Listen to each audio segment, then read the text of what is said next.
Tez əməliyyatxananı hazırlayın. Xəstə kəskin koronar sindromla gəlir. Başında zədəsi var. And içirəm. Ömrüm boyu yüksək həkim adını uca tutacaq, bu peşənin paşılığını qoruyacaq. İşə başlayan andan bütün qüvvəmi, bilik və bacarığımı insanların sağlamlığının qorunmasına həsr edəcəm. Xəstələr və peşəmlə bağlı təmasda olduğum adamlara yüksək qayğı və diqqətlə yanaşacaq, həkim etikasına həyatım boyu əməl edəcək, həkim sirlərini qoruyacaq. Xəstəni monitora qoş. Doktor, xəstənin təzyiqi və nəbzi düşür. Tez dopamin və adrenalin qoş. Doktor, göstəricilər də pisləşir. Görürəm. Dərmanların dozunu 2 qat artır. Böyük Allahın müqəddəs kitablarının həkimdən tələb etdiyi şəfqət və mərhəmətini insanlardan əsirgəməyəcək. Biz hər birimiz bu andı içmişik və bugün də burada olmağımız məhz içdiyimiz bu andı icra etmək üçündür. Baxın, əyninizə giydiyiniz bu ağ xalat şəffaflığı, təmizliyi, qərəzsizliyi simvolizə edir. Bu nə deməkdir, bilirsiniz? Bu o deməkdir ki, sizə müraciət edən xəstə ən qatı düşməniniz belə olsa, siz ona ən yaxın dostunuz kimi münasibət bəsləyib, sağlamlığına qovuşması üçün əlinizdən gələni əsirgəməməlisiniz.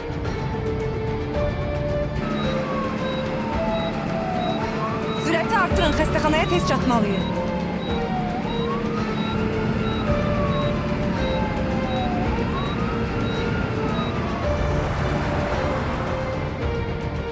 Bir həkimin xəstəsinə düzgün diaqnoz qoyması üçün ona multidisiplinar yanaşması lazımdır. Bunun üçün isə tibbi sahənin başqa mütəxəssisləri sizə təlimlər keçəcəklər, mütəmadi olaraq. Bu isə sizə gələcəkdə çıxılmaz vəziyyətdə qalmamağa kömək edəcək.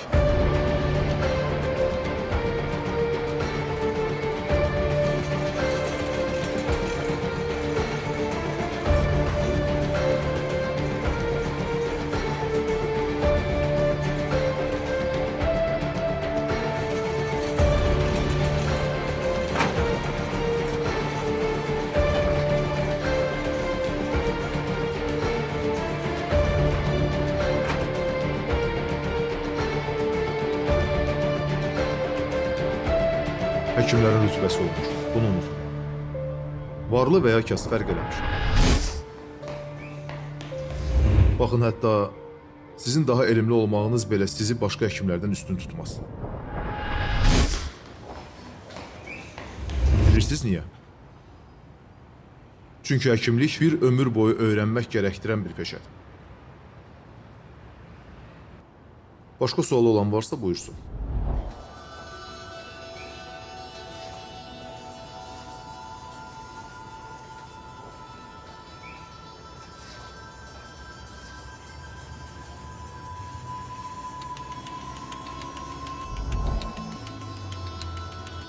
Doktor, heç olub ki, bacarmamısınız?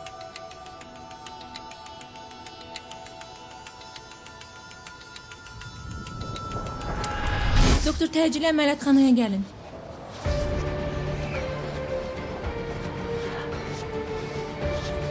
Doktor, xəstə kəskin koronar sindromu ilə daxil olub. Orta yaşdadır.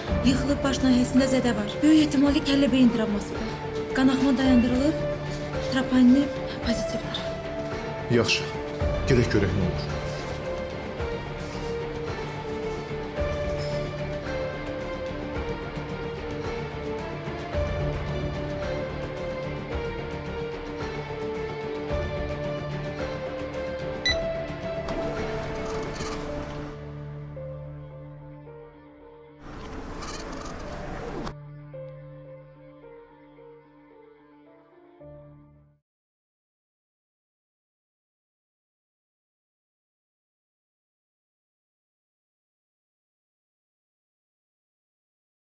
Kateter, kontrastı ver.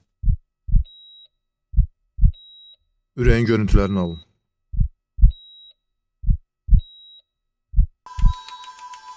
Damara stent qoymalıyıq. Təcili. Ölçülərə uyğun 3 ədəd stent hazırlayın. Balonu ver. şişir. Boşaldın. Stendi ver.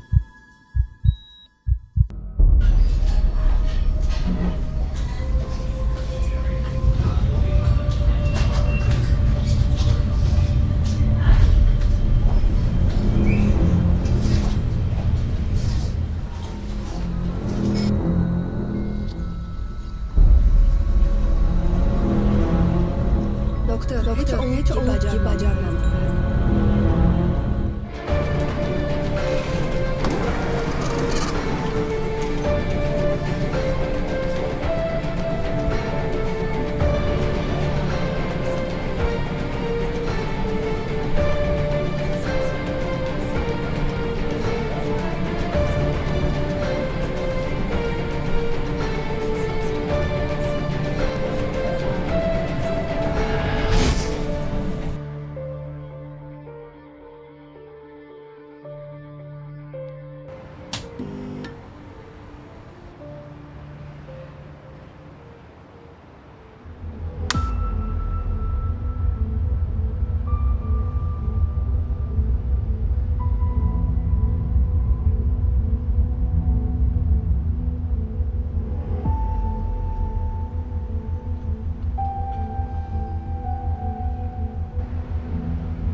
Doktor, nəsə oldu?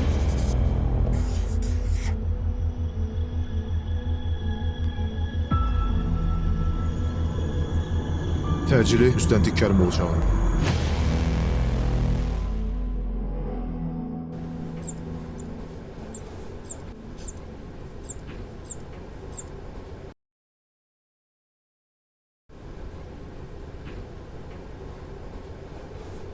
Elə qonum qonşu yaxşı deyirdi. Qız nədir? Oxumaq nədir? Mən axmaq. Qulaq asmadım onlara. Fikirləşdim ki, oxuyar bir sənət sahib olar. Cəmaatın qızı oxuyub müəllim olur. Həkim olur. Mənimki də.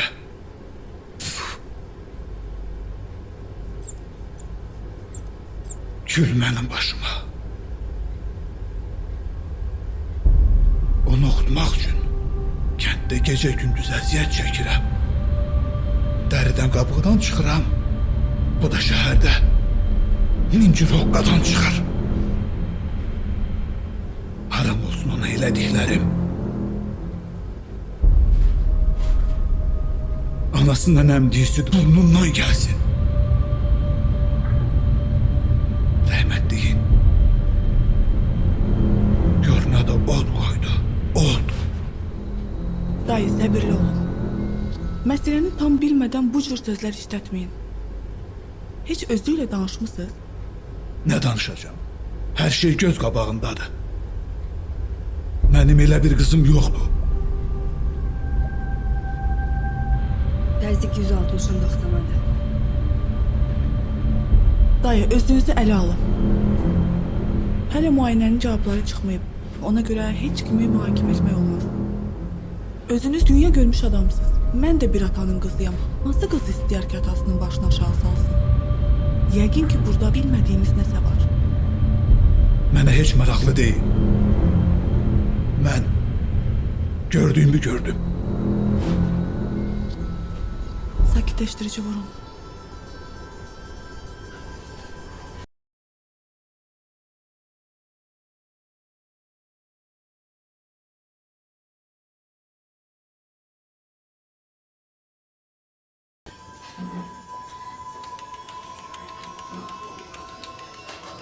Həkim, xəstənin vəziyyəti necədir? Siz xəstənin nəyisiz? Mən həyat yoldaşı. Məndən yaxın dostu. Lap yaxşı. Yoldaşınız miokard infarktıdır. Əməliyyat elədik. Uğurlu oldu əməliyyat. Amma ola bilsin ki, kəllə-beyin travması da olub. Bu ehtimal da var.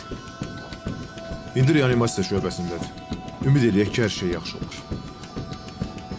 Bu arada uzağa getməyin. Xəstə haqqında məlumat verəsi olacaqsınız, ikiniz də.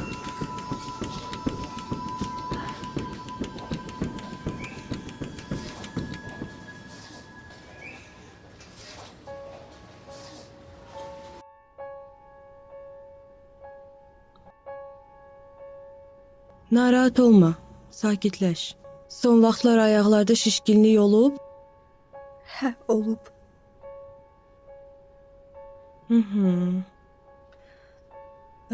Bəs ürək bulanma, qusma? Hə. Aydındır.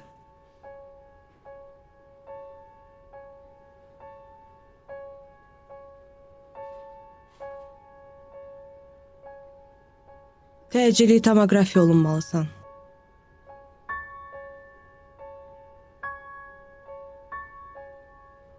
Xəstəliklərin simptomları əksər hallarda bir-birinə çox bənzəyir. Məsəl üçün, şiddətli ishal infarktın əlamətlərindən biri ola bilər. Peşəkar həkimin birinci görəcəyi iş ətraflı anamnez toplanmaqdır ki, bu da sizin düzgün diaqnoz qoymanıza yardımcı olacaq. Amma burada incə bir məqam var.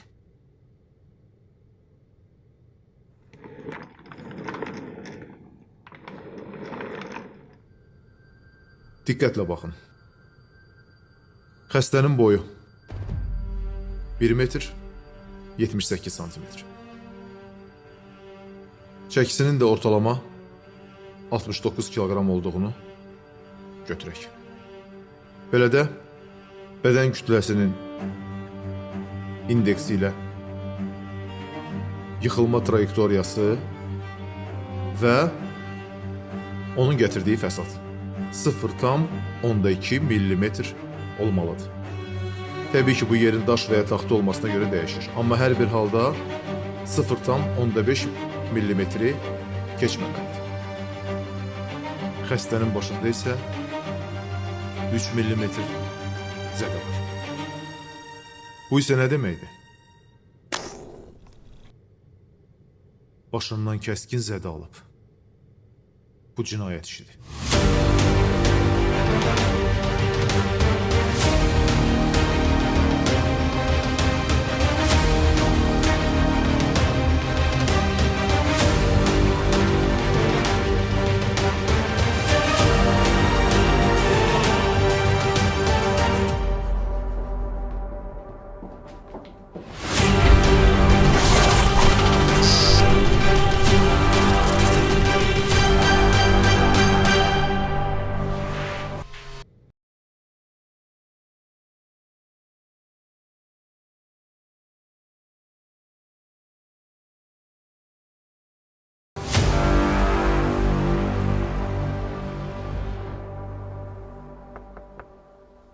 Gel. O doktor. Sizin de yolunuz buralara düşermiş. Yaxşı sən Allah, başlama yenə. Onsuz da bütün günüm gərgini ilə keçib, sən də bir tərəfdən. Sonuçlar gözlədiyimiz kimi çıxmadı.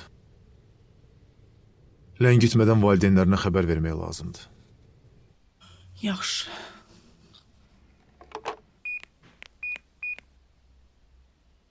Əşrəf müəllimə deyin gəlsin.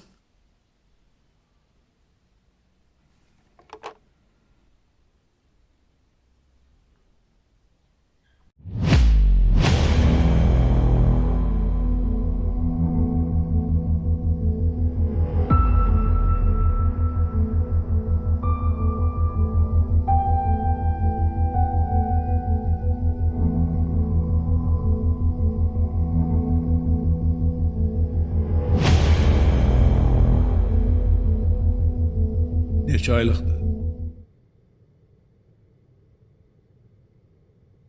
Biz üzr istəyirəm. Biz həkimlərin ən çətin anı xəstə yaxınlarına üzücü xəbər verməkdir. Bu çətinliklə bərabər eyni zamanda da məsuliyyətli işdir. Bəzən eşidəcəyiniz bir xəbər ömrü boyu qulağınızda cingildəyəcək. Onun üçün də buna hazır olmaq lazımdır. Və bunun ağırlığını qəbul etmək lazımdır. Məncə elə Əsl atalıq hissi də budur. Adamın kürəyi birindən qırılır. Öz evladı da olsa dünya dağla düzəlməz. Dayı, hər şey siz fikirləşdiyiniz kimi deyil. Qız hamilə deyil, başa düşürsünüz? Sizin qızınız qaraciyər serozudur. Və belə hallarda da qarın boşluğuna su yığıla bilir.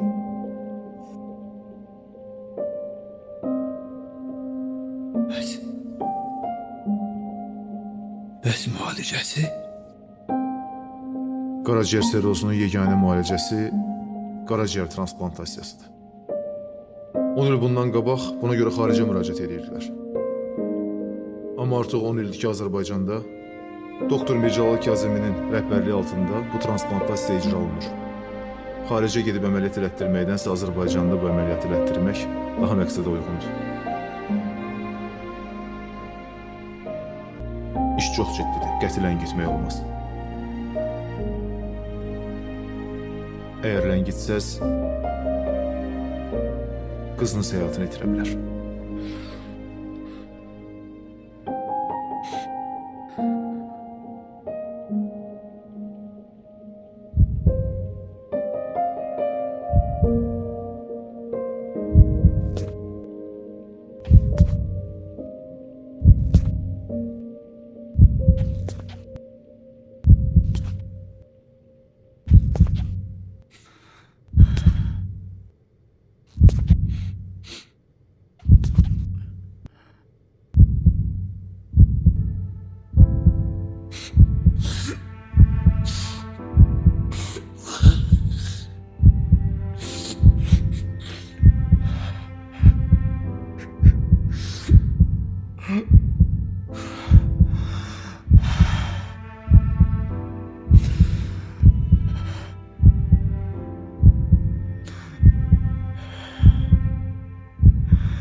Hər şey yaxşı olacaq. Hər şey yaxşı olacaq. Hər şey yaxşı olacaq. Mənim gözəl qızım.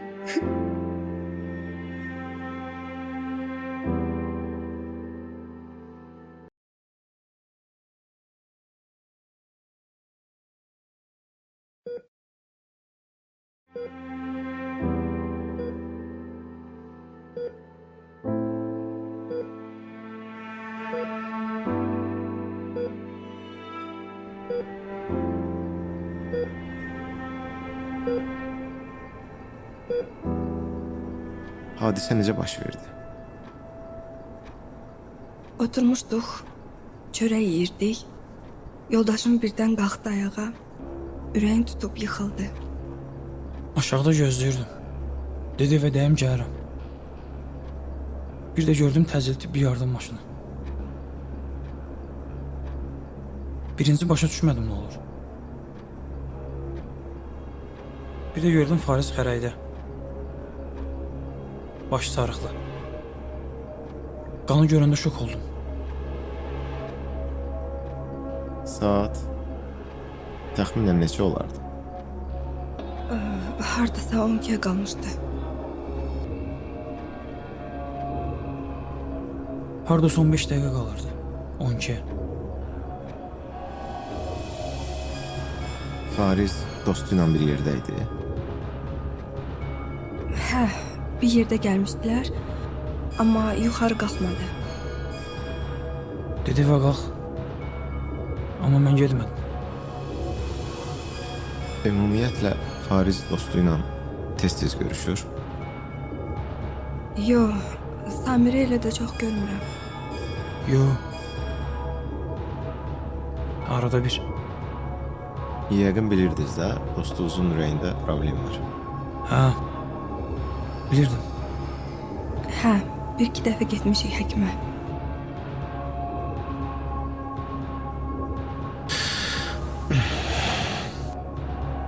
Bu dediklərinizə inanmaq olardı,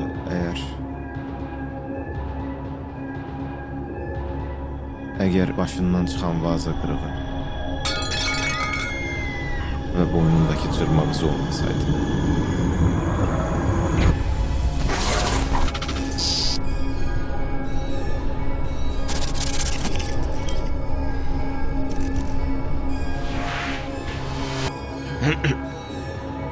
Məncə hadisə belə olub. Gündüz vaxtı qəfildən evə gələn həyat yoldaşını dostu ilə bir yerdə görüb.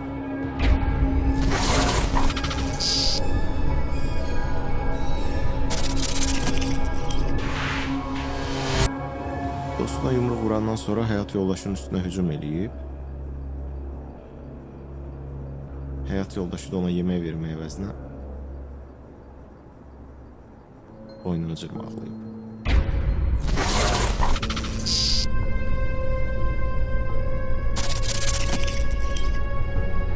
Elə bu vaxtı ən yaxın dostu yaxınlıqdakı vazanı götürüb Farizin başına çırpıb. Hər halda hadisə yerinə baxış zamanı detallar tam dəqiqləşəcək. İndi isə siz mənlə bir yerdə bölməyə getməlisiniz. Hə, bir də bir söz deyim. Başınız sağ olsun. Siz onu itirdiniz. Necə? Bəs həkimlər dedi axı sağalacaq.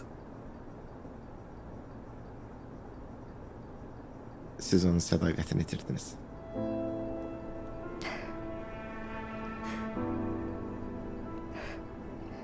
Olar son dəfə görüşüm oyna. Mən gördüyüm bu işə heç cür haqq qazandıra bilmərəm. Çünki mən qadınam. Amma unutma. Cinayəti törədən necə ki müqəssirdirsə, elə təşəbbüskar da müqəssirdir. Bilirəm, oyaq olsan bunların heç birini qəbul eləməyəcəksən. Sənə görə hər şey qaydasındaydı. Oyaq olsan deyəcəksən ki, axı nəyin əski idi. Yeməyin, geyimin, gezməyin.